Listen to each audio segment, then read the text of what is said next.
चलो बच्चों, हम लोग अभी चलिए ध्यान दीजिए। तो बेसिक चीजें तो आपको क्लियर है ऑडिट की, कि भाई ये जो ऑडिट का मतलब है, is an examination and checking of financial statement. यहाँ तक क्लैरिटी है। और जो व्यक्ति उन फाइनेंशियल स्टेटमेंट को चेक करेगा, एग्जामिन करेगा इंडिपेंडेंट वे में, उसको हम स्टैट्यूटरी ऑडिटर कहेंगे। अब वो एग्जामिनेशन किसका कर रहा है? फाइनेंशियल स्टेटमेंट का, जो साल के फाइनेंशियल ईयर के एंड में बनाए जाते हैं। Statement of profit and loss, balance sheet and other disclosures. हम पढ़ेंगे डिस्क्लोजर्स क्या होते हैं। एक एग्जांपल दे देता हूँ। जैसे आपने कहा कि भाई आपने 10 करोड़ की सेल्स की है, पीएनएल के क्रेडिट साइड में लिखा है आपके, तो फिर आप डिस्क्लोज करिए आपने वो सेल्स कब की, कौन कौन से प्रोडक्ट से कितना कितना सेल्स आया। जैसे आप मल्टीपल कॉमोडिटीज बेच रहे हैं, तो ये डिटेलिंग आपको डिस्क्लोजर्स दिखाने पड़ेंगे। इन्वेंट्री का डिस्क्लोजर करिए कि कितने का सामान आपके गोडाउन में रखा है, वो सामान आपने किससे खरीदा, कब आया, क्लोजिंग में कितना था, शुरुआत में कितना था। ये सब डिस्क्लोजर्स करने पड़ते हैं। ऑडिटर चेक कर लेगा कि जो पीएनएल में लिखा है वो डिस्क्लोज्ड है या नहीं है। As per accounting standards you have to disclose these things. अब आप ऑडिट करेंगे फाइनेंशियल स्टेटमेंट का, definitely it has to be independent, किसी के प्रभाव में नहीं आना है। जिस एंटिटी के लिए आप काम कर रहे हैं उसके फाइनेंशियल दबाव में नहीं आना है, बराबर है, मैनेजरियल दबाव में नहीं आना है, डरना नहीं है, बायर्स होके काम नहीं करना है आपको। क्योंकि आप अपना ओपिनियन देंगे एग्जामिनेशन करने के बाद, आप कोई जजमेंट नहीं देंगे, आप कोई इन्वेस्टिगेशन नहीं कर रहे हैं, आप कोई गारंटी नहीं दे रहे हैं, आप अपना एक ओपिनियन दे रहे हैं। क्योंकि मेरे हिसाब से फाइनेंशियल स्टेटमेंट चेक करने के बाद में मैं अपना एक ओपिनियन देना चाहता हूँ कि एंटिटी ने सही तरीके से फाइनेंशियल स्टेटमेंट को तैयार किया या नहीं किया। और वो ओपिनियन कहाँ जाएगा? ऑडिट रिपोर्ट में। कहाँ जाएगा? ऑडिट रिपोर्ट में, जो आप फाइनेंशियल स्टेटमेंट जब सबमिट किए जाएंगे कंपनी के द्वारा, एजीएम में रखे जाएंगे, उसके बाद बनाई जाती है ऑडिट रिपोर्ट। क्लियर है? तो ऑडिट रिपोर्ट किसके काम आएगी? यूजर्स। उसमें इन्वेस्टर्स हैं, क्रेडिटर्स हैं, गवर्नमेंट है, सप्लायर्स हैं, बहुत सारे लोग, जो जो लोग आपसे जुड़े हुए हैं सबके लिए काम आएंगे। जो प्रोस्पेक्टिव इन्वेस्टर्स है, जो फ्यूचर में इन्वेस्टमेंट करना चाहते हैं, फ्यूचर में जुड़ना चाहते हैं आपसे। क्लियर है? इतनी क्लैरिटी है आप लोगों को?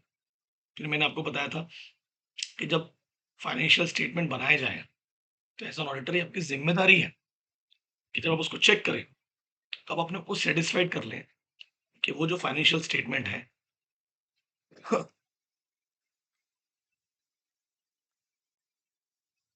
उसमें जो भी चीजें लिखी हुई हैं, अगर आपको उसको डिटेल में चेक करना है तो आप बुक्स ऑफ अकाउंट से रेफरेंस ले सकते हैं। बुक्स ऑफ अकाउंट्स तो डेली मेंटेन की जाती है ना।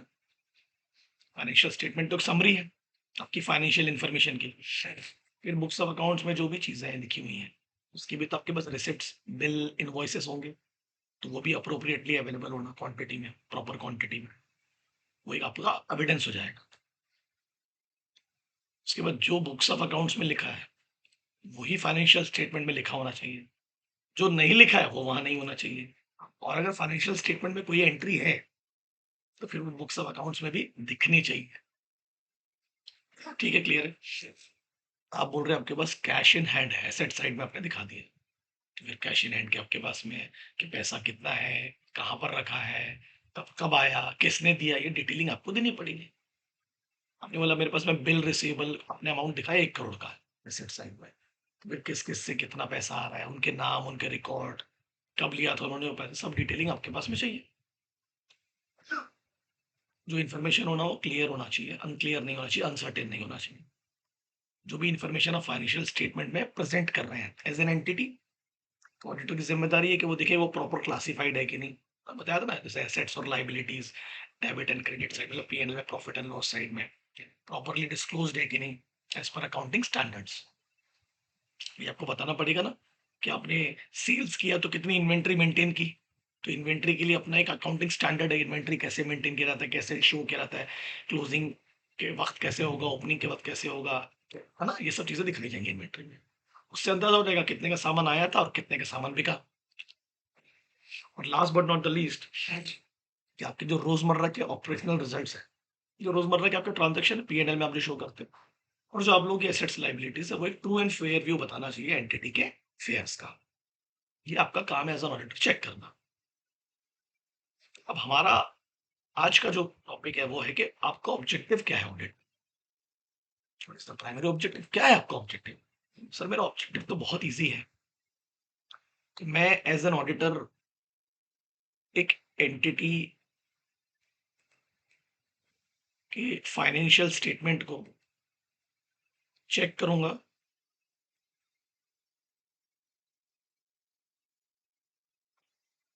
मतलब इंडिपेंडेंट एग्जामिनेशन करूंगा उसका,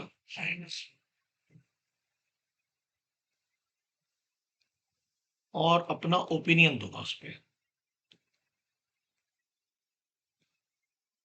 और वो ओपिनियन क्या होगा कि मैं जब उसे चेक कर रहा था, एग्जांपल दे रहा हूं आपको मैं, तो ना मुझे उसमें कोई मटेरियल मिस स्टेटमेंट नहीं दिखा। मतलब जो भी इंपॉर्टेंट इंफॉर्मेशन थी वो मिस स्टेटेड नहीं थी, गलत नहीं थी, कम नहीं थी, ज्यादा नहीं थी, गायब नहीं थी। अगर वो होती तो किस वजह से होती? अगर ऐसा होता तो किस वजह से होता? फ्रॉड और एरर, या तो डेलिब्रेट गलती की वजह से या अनजाने में की हुई गलती की वजह से। जैसे आप बोल रहे हो 1 करोड़ की सेल्स है, ठीक है, कुछ बिल गायब है उसमें से, छोटे मोटे 1000 1-2 हजार रुपए के बिल गायब, तो वो एक एरर हो जाएगा, ठीक है, इतनी माफी तो दे सकते हैं। बट अगर आपके बड़े इनवॉइसेस और बड़े बिल गायब हैं जो बड़े अमाउंट के थे, तो चलो वो फिक्टिशियस कस्टमर्स के सामान बिका ही नहीं आपका, झूठे कस्टमर बताया आपने, क्योंकि आपको सेल्स दिखानी पड़ती है ना, आपने पैसा उठाया मार्केट से, तो बैंक से पैसा लिया, तो जो जानबूझ के की हुई गलती होगी, जानबूझ के छुपाया जाएगा, जानबूझ के ज्यादा बताया जाएगा, कम बताया जाएगा, वो फ्रॉड में आएगा। और अनजाने में की हुई गलती होगी तो वो एरर में आएगी। बट दोनों होने पर आपका क्या होगा, जो भी मटेरियल इन्फॉर्मेशन है वो क्या हो जाएगी, मिस स्टेटेड क्या हो जाएगी।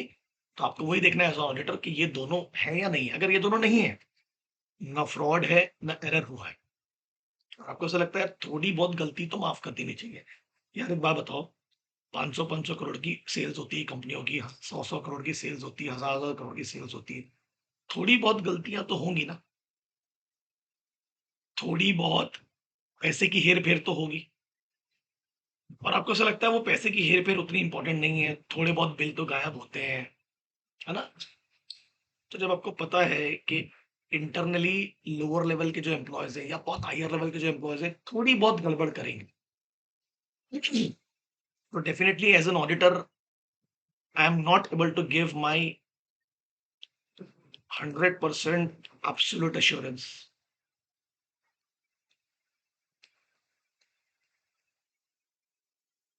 मैं एज एन ऑडिटर ये तो नहीं कह सकता कि जो एंटिटी के फाइनेंशियल स्टेटमेंट है उसमें, उसको देख के, उसको चेक करके कि कंपनी बिल्कुल साफ है 100% मैं एश्योरेंस दे रहा हूँ कि जो लगा लगा लो पैसा।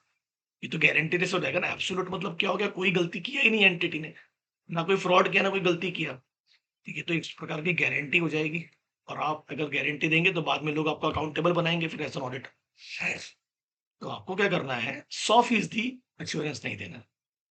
आपको बोलना है कि as an auditor financial statement check करने के बाद मुझे एहसास हुआ कि मैं रीजनेबली सेटिस्फाइड हूँ। As an auditor I am going to give you reasonable assurance on the basis of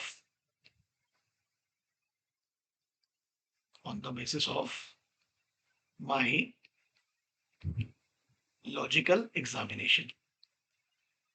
मुझे लगा फाइनेंशियल स्टेटमेंट को एग्जामिन करने के बाद में कि कंपनी रीजनेबली मुझे सेटिस्फाइड करती है अपने डॉक्यूमेंट शो करके कि गड़बड़ नहीं है। बट कुछ गलतियां, मतलब कुछ चीजें तो ऐसी है ना जिसको आप सुधार नहीं सकते, वो आपके हाथ में नहीं है, जब से इंटरनली जो काम होते होंगे। ठीक है, बोलते ना इनहेरेंट कुछ चीजें होती हैं, है ना? मतलब you can't say to the person कि यार ये 100% मैं गारंटी दे रहा हूँ कि 100% अच्छा इंसान है। अब उसमें डेफिनेटली कुछ ना कुछ इनहेरेंट लिमिटेशंस तो होंगी। What is inherent? जो बाय बर्थ है। जैसे सोल ट्रेडिंग कंसर्न में बाय बर्थ क्या इनहेरेंट लिमिटेशन है कि सर वो फ्लेक्सिबिलिटी है, छोटा बिजनेस है ना, है ना, एक्सपर्टीज नहीं होती उसमें। जॉइंट स्टॉक कंपनी में इनहेरेंट लिमिटेशन क्या है, बड़ा बिजनेस है सर, कॉम्प्लेक्सिटीज आ जाती हैं। पार्टनरशिप में इनहेरेंट लिमिटेशन क्या है सर? डिस्प्यूट्स के चांसेस है, मतलब जो चीजें होने ही वाली हैं, जैसे शेयर्स में पैसा लगाओ तो इनहेरेंट लिमिटेशन क्या है कि सर डूब भी सकते हैं। तो जो लिमिटेशंस बाय बर्थ बिजनेस के साथ एग्जिस्ट करती हैं, जॉइंट इन द फैमिली में क्या होगा सर? कर्ता अपनी चला सकता है। तो आपको पता है कि मैं मान लो स्कूल का ऑडिट कर रहा हूँ, तो मुझे पता है कि स्कूल वाले कुछ तो छुपाएंगे मेरे से। तो वो जो कुछ चीजें हैं ना जो इनहेरेंट है, बाय बर्थ अटैच्ड है बिजनेस से, वो आपको क्या मजबूर करता है? To give reasonable assurance. ठीक है, थोड़ी बहुत तो लिमिटेशंस होगी, मैं उसे माफ करता हूँ, है ना? Reasonable assurance on the basis of my logical examination of, किसका एग्जामिनेशन किया मैंने? फाइनेंशियल स्टेटमेंट का। ठीक है, why auditor is not able to give absolute assurance? Because of inherent limitation. ऐसी कमियां जो हर बिजनेस के साथ, हर एंटिटी के साथ में, बोले बेटा, बाय बर्थ जुड़ी होंगी उस बिजनेस के पैदा होते से। ठीक है, क्लैरिटी है?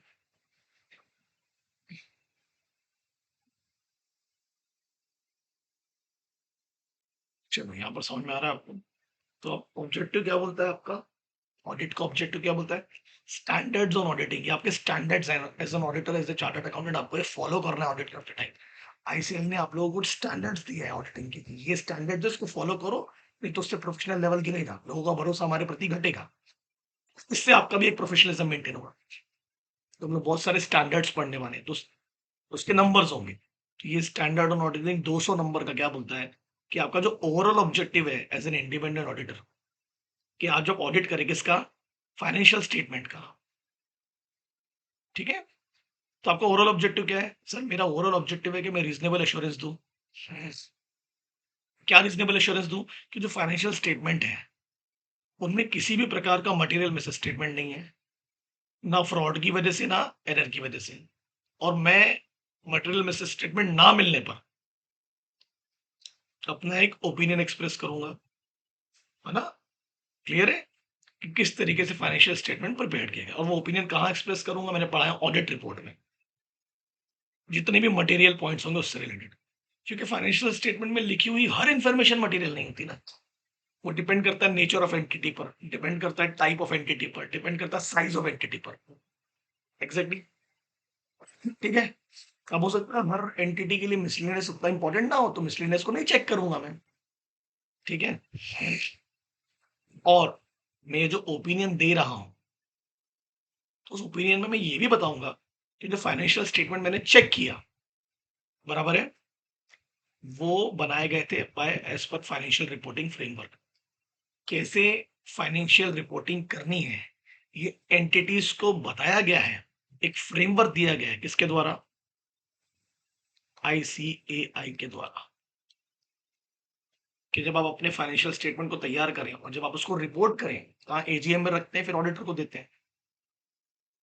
तो वो जो तरीका है, फ्रेमवर्क है, वो किसने बताया है? आईसीआई। हम पढ़ेंगे। जैसे आपको जब अपने फाइनेंशियल स्टेटमेंट बनाएं, तो उसमें अकाउंटिंग स्टैंडर्ड्स का जरूर जिक्र करें डिस्क्लोजर्स के थ्रू। ये फ्रेमवर्क है। पीएनएल में डेबिट साइड क्या होगा, क्रेडिट साइड क्या होगा, फ्रेमवर्क है। बैलेंस शीट में एसेट साइड क्या होगा, लायबिलिटी साइड क्या होगा, ये फ्रेमवर्क है। So there is a framework होगा और आपको उसको फॉलो करना है। तो एक बार रिपीट करते हैं, क्या है आपका ओवरऑल ऑब्जेक्टिव? मेरे को बोलो, चलो। To give reasonable assurance, not able to give absolute assurance, because there are inherent limitation. हर बिजनेस के साथ में कुछ उसकी इनहेरेंट कमियां होती हैं जो जिंदगी भर चलेंगी, और उस कमियों को आपको इग्नोर करना है। वो हमेशा रहेगी। जैसे सोल ट्रेडर की कमी क्या है? सोल ट्रेडर खत्म, बिजनेस खत्म, ये कमी है, तो इग्नोर करके चलो ना उसको। पार्टनरशिप में क्या है? डिस्प्यूट तो होते रहेंगे, तो आप डिस्प्यूट थोड़ा ना देखने के लिए आए हो as an auditor. Joint stock company में क्या है कि शेयर होल्डर जो है, भाई पैसे लगाए तो डूबेंगी, तो ये कुछ इनहेरेंट लिमिटेशन है जो आपको लेके चलना है। हाँ, मगर वो जो मटेरियल मिस स्टेटमेंट और फ्रॉड और एरर से नहीं आना चाहिए बस। एक बार रिपीट करें, क्या है आपका ओवरऑल ऑब्जेक्टिव? सर मैं as an auditor I am able to give reasonable assurance, and I have to prove कि फाइनेंशियल स्टेटमेंट जो है वो फ्री है, उनमें किसी प्रकार का मटेरियल मिस स्टेटमेंट नहीं है, ना फ्रॉड की वजह से, ना एरर की वजह से, ना जानबूझ के किया गया है, ना अनजाने में की गलती है। और ये स्टेटमेंट, ये जो इससे मैं इनेबल होता हूँ एज एन ऑडिटर कि मैं इस पे अपना ओपिनियन दूं ऑडिट रिपोर्ट में, है ना? और मैं क्लियरली बोल रहा हूँ कि जो फाइनेंशियल स्टेटमेंट है वो पूरे मटेरियल एस्पेक्ट्स में, मतलब जो जो इंपॉर्टेंट चीजें थी वो बराबर बनाई गई हैं as per following financial reporting framework. ये मुझे अपनी रिपोर्ट में लिखना पड़ेगा ना कि फाइनेंशियल स्टेटमेंट जो है वो पूरे मटेरियल एस्पेक्ट्स में, मतलब जितनी चीजें जहां होनी थी वहां सब कुछ सही तरीके से बनाया गया है as per following financial reporting framework. और वो फाइनेंशियल रिपोर्टिंग फ्रेमवर्क कौन तैयार करके दिया है आपको? आईसीएआई ने बताया है बैलेंस शीट कैसे बनानी है, उसका फॉर्मेट क्या होगा, डिस्क्लोजर्स कैसे करने हैं। क्लियर एंड सब सिंगल एंट्री पढ़ते थे तो उसमें क्या होता था, आपका इनकम एंड एक्सपेंडिचर आ जाता था, स्टेटमेंट ऑफ अफेयर्स। तो वो एक फ्रेमवर्क जो है बना के दिया गया है आपको। एनपीओ में आपको चीजें अलग आ जाती है, वहां पीएनएल नहीं आता, तो वो फ्रेमवर्क आपको बना के दिया गया, आपको चेंज नहीं करना है। ठीक है, और दूसरा क्या है आपका ऑब्जेक्टिव? उस फाइनेंशियल स्टेटमेंट पे मैं रिपोर्ट करूं और कम्युनिकेट करूं as per standards on auditing. जो भी मुझे मिला है, क्या मिला है मुझे, हो सकता है मुझे किसी प्रकार के फ्रॉड दिखे हो सकता है मुझे किसी प्रकार के एरर्स दिखे हो ना, तो मैं बता सकता हूँ। अब आप बोलोगे सर किसको कम्युनिकेट करेंगे? डेफिनेटली सबसे पहले तो कम्युनिकेट करेंगे आप मैनेजमेंट को, जिसका आप ऑडिट कर रहे हो। पहले तो उसको बताओगे ना कि ये देखो भैया ये रिपोर्ट तैयार किया मैंने। और उसके बाद जो यूजर्स हैं उनके लिए आपको डाल देना है, पब्लिश कर देना है, इन्वेस्टर्स के लिए, क्रेडिटर्स के लिए। क्लियर है? अरे बोलो यार फटाफट। तो जल्दी से मुझे बताओ what is the objective of audit? क्या है ऑडिट का objective? Sir standards on auditing 200 बोलता है कि जो ओवरऑल ऑब्जेक्टिव है इंडिपेंडेंट ऑडिटर का वो है कि to give reasonable assurance. Why? Because he is not able to give absolute assurance. How can you give a guarantee? इतनी बड़ी एंटिटी होती है, कोई भी एंटिटी हो, प्रॉफिट हो नॉन प्रॉफिट हो, थोड़ी बहुत लिमिटेशंस, थोड़ी बहुत कमियां तो होती है ना। जैसे हमें पता है कि छोटे लेवल के एम्प्लॉयज थोड़ा बहुत पैसा मारते हैं, ये इनहेरेंट लिमिटेशन। अब फैक्ट्री में हजारों एम्प्लॉय काम करते हैं तो क्या हर एक एम्प्लॉय को चेक करोगे? नहीं ना, तो थोड़ी बहुत माफी देनी पड़ेगी, क्योंकि वो इनहेरेंट है, वो जुड़ा हुआ है बिजनेस से, वो होगा। तो चलिए बोलो, to give reasonable assurance whether the financial statement are free from बोलो material misstatement due to fraud or error, and this enable the auditor to give an opinion। क्या ओपिनियन दे रहे हो? आपके जो फाइनेंशियल स्टेटमेंट है in all material aspects, financial statement को बराबर प्रिपेयर किया गया और मटेरियल एस्पेक्ट में as per the financial reporting framework. And who is providing the financial reporting framework? ICAI. तो आईसीआई भी खुश कि यार ऑडिटर बोल रहा है कि कंपनी ने बराबर मेरे फ्रेमवर्क को फॉलो की, वो भी एक अच्छी बात है। पूरे स्टेटमेंट्स सही तरीके से बनाए गए, फॉर्मेट को फॉलो किया गया। उसके बाद में आपको रिपोर्ट करना है फाइनेंशियल स्टेटमेंट एंड कम्युनिकेट करना है, किसको? मैनेजमेंट को भी करना है और बाहर के यूजर्स को भी करना है as per following the standards on auditing. Clear है? अरे बोलो यार। तो ये आपका ऑब्जेक्टिव है जो आपको भूलना नहीं है, जो मैंने यहाँ लिख भी दिया है कि एंटिटी के फाइनेंशियल स्टेटमेंट को चेक करूंगा, इंडिपेंडेंट एग्जामिनेशन करूंगा, अपना ओपिनियन दूंगा। वो ओपिनियन क्या होगा कि जो मटेरियल मिस स्टेटमेंट है, मतलब जो मटेरियल चीज है, जो इंपॉर्टेंट चीज है, अगर वो मिस स्टेटेड है, अगर है, तो कौन सी दो चीजों से होगा? फ्रॉड और एरर। ओके क्लियर है ना? और अगर आपको ऐसा लगता है कि आप सेटिस्फाइड है फाइनेंशियल स्टेटमेंट को चेक करने के बाद में, तो what will you give? Reasonable assurance. और अगर आप सेटिस्फाइड नहीं है तो क्या बोलोगे? Limited assurance. और आप बिल्कुल सेटिस्फाइड नहीं तो क्या बोलोगे? No assurance. समझा? आप एब्सोल्यूट सेटिस्फाइड कभी नहीं हो सकते because of inherent limitations. Every business has some limitations and auditor एक इंसान है, तो उसको उन चीजों को इग्नोर करना पड़ेगा। क्लियर है? समझ में आ रहा है? अरे बोलो यार। So are you getting my point कि क्या चीजें करनी है अपने को ऑब्जेक्टिव ऑफ ऑडिटर में? इतना अगर आपको आ गया तो मेरा काम हो जाएगा। एक बार रिपीट कर लो मेरे साथ में। ओवरऑल ऑब्जेक्टिव क्या बोलता है आपका? स्टैंडर्ड का। ये स्टैंडर्ड आईसीआई ने प्रिपेयर्ड किए हैं आप लोगों के लिए कि जब आप ऑडिट करें तो इन स्टैंडर्ड्स को फॉलो करें। प्रोफेशनलिज्म मेंटेन रहेगा आपका। What is the overall objective of independent auditor? To give reasonable assurance whether the financial statement are free from, किन चीजों से फ्री है वो? सर वहाँ कोई मटेरियल मिस स्टेटमेंट नहीं है, मतलब किसी भी मटेरियल इंफॉर्मेशन को मिस स्टेटेड नहीं किया गया है। किससे नहीं किया गया? ना फ्रॉड है ना एरर है सर। जिससे मुझे इनेबलिंग होती है कि मैं अपना ओपिनियन दूं। कहाँ पर दूं सर? मैं ऑडिट रिपोर्ट में। और क्या बोलूं उस ओपिनियन में कि जो फाइनेंशियल स्टेटमेंट तैयार किए गए पूरे मटेरियल एस्पेक्ट्स में, और किसको फॉलो करके किए गए सर? Financial reporting framework. किसने तैयार करके दिया वो फ्रेमवर्क हम लोगों को? ICAI, institute of chartered accountants of India, है ना? और कौन सजेस्ट करता है हमको ये सब चीजें? डेफिनेटली सेंट्रल गवर्नमेंट से सजेशन करके करते हैं। और उसको रिपोर्ट भी करना है, हम कम्युनिकेट भी करना है मैनेजमेंट को भी, इंटरनली भी और एक्सटर्नली भी, as per the following standards, जो भी आपको फाइंडिंग्स मिली है। क्लैरिटी है मैं क्या पढ़ा रहा हूँ? इतना क्लियर हो गया तो फिर आगे बढ़ जाएंगे, क्वेश्चन पढ़ लेते हैं कि ऑडिट कर रहा हूं मैं बुक्स ऑफ अकाउंट्स की, कंपनी का नाम है different and cable limited, for the financial year 2020-21। Mister Z जो है वो ऑडिटर हैं एक मेंशन कंपनी के, उनकी एक न्यू ऑडिट टीम मेंबर्स है, वो उनको ऑब्जेक्टिव्स के बारे में बता रहे हैं, नए लड़के हैं ना, नए चार्टर्ड अकाउंटेंट्स हैं। तो जब वो फाइनेंशियल स्टेटमेंट को गो थ्रू कर रहे थे, तो ऑडिट टीम ने ऑब्जर्व किया कि बहुत सारी गलतियां थी। कौन से एक्सपेंस में? हेड ऑफ एक्सपेंसेस में, इस फाइनेंशियल आइटम में बहुत सारे खर्चे होंगे नहीं, या कम होंगे या ज्यादा होंगे, कुछ तो गड़बड़ दिखी। जो मटेरियल थे, जो खर्चे इंपॉर्टेंट थे, जो यूजर को बताने पड़ेंगे आपको, है ना, and also the requirement of companies. जैसे सीएसआर के आपका एक्सपेंस है तो पता चला कुछ जबर भलता ही दिख रहा है, सीएसआर कॉर्पोरेट सोशल रिस्पॉन्सिबिलिटी। तो ऑडिट टीम ने डिस्कस किया जेड से कि हम क्या करें, तो उसने ये बोला कि ऑडिटर को क्या नहीं मिला, क्या नहीं मिला, इट डिड नॉट ऑब्टेन, तो I am unable to express my opinion, तो मैं अपना ओपिनियन नहीं दे पाऊंगा फाइनेंशियल स्टेटमेंट। ठीक है, मैं क्लीन ओपिनियन नहीं दे पाऊंगा, आई एम नॉट रीजनेबली सेटिस्फाइड।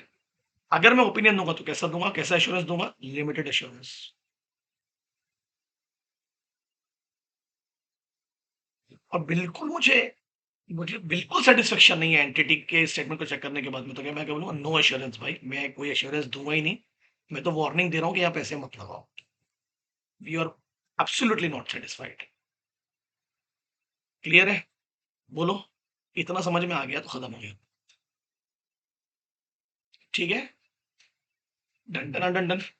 चलो अभी मेरे को मैसेज करके बताना सब्जी की चीजें, मैं आगे और बेसिक्स पढ़ाते जाऊंगा धीरे धीरे।